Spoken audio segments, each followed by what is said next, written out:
What exactly is going on? Joining me right now, Republican Texas Congressman Louis Gohmert. He's also a member of the House Judiciary Committee, so we can get to impeachment in just a second. But Congressman, my goodness, I mean, these people, they're looking for something anywhere they can possibly find it, even a nice dog. Yeah, a nice dog. I mean, that's probably yours and my both our thoughts immediately. Wow, what an incredible dog. How heroic, how brilliant, how smart, how great his training must have been, and that's apparently the CNN commentator thought it was a he, but Conan is a she. But, you know, all the stories you've had on, Trish, they all have that Trump derangement syndrome as the thread that runs through all of them.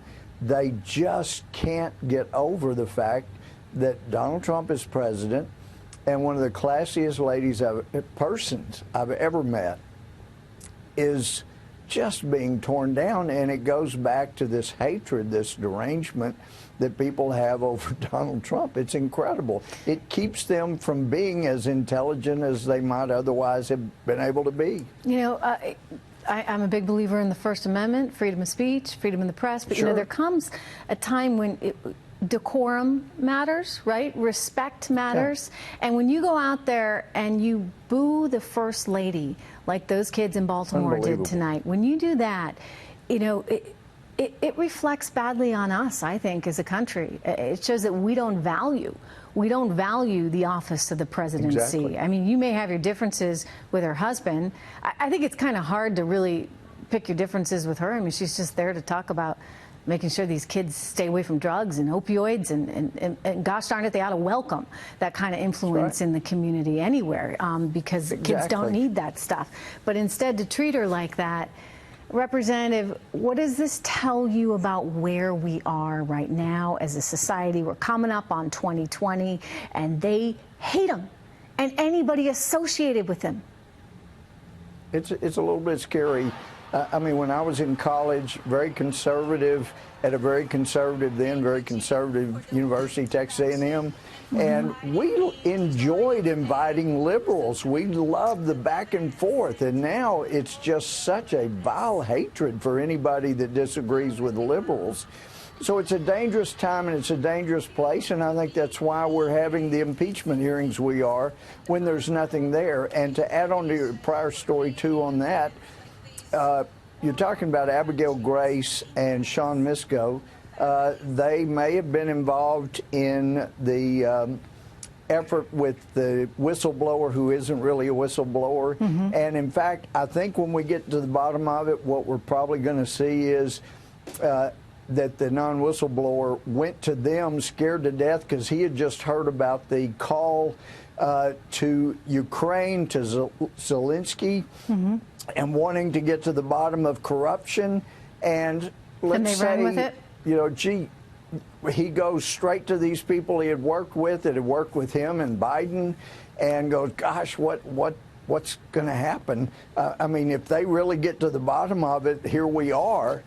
And it was probably Schiff's staff that came up with the idea, hey, how about we get you qualified as a whistleblower? But they knew he wasn't because he had no direct evidence, so the IG had to change the rules so you could be a whistleblower without having direct evidence. And so we had the backdated rules. Do you think, okay, no. Congressman, what you just said is kind of important. So you think that possibly the rule was deliberately changed just for this guy to come forward, this whistleblower? Absolutely. I don't think there was any. It was changed and then backdated. We've seen that in the press. But just for this guy? Maybe the IG didn't. The IG may not have known that he was doing it to help this person, but whoever talked him into changing it and backdating it, they sure knew they needed a rule change.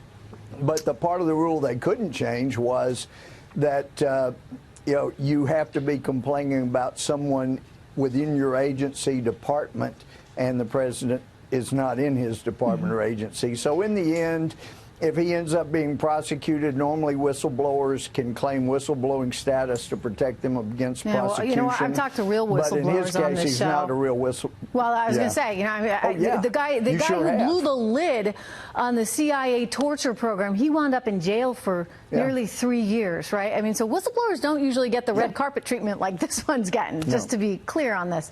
But going That's back right. to these two people in Schiff's office, or one of them anyway, that may have known the whistleblower. Two of them, it seems, may have worked at the Atlantic Council, which was getting funding from Burisma, the Ukrainian energy company that Joe Biden's son worked for.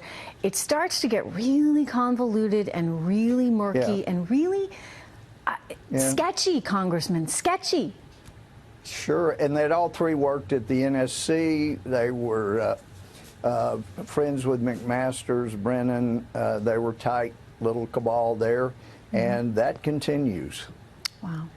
Well, what are you looking forward to on the Judiciary Committee hearings, if anything? Well, I would love to subpoena Abigail Grace and Sean Misko. Let's get to the bottom of what really happened here. And since we know that Chairman Schiff is a big fan of trying to subpoena staff and thinks it's perfectly okay, then maybe that's the way we need to go. Let's get his staff in before the impeachment hearings, now that they're going to shift to Judiciary next week. I would love to hear from both of them and their conversations with the non-whistleblower.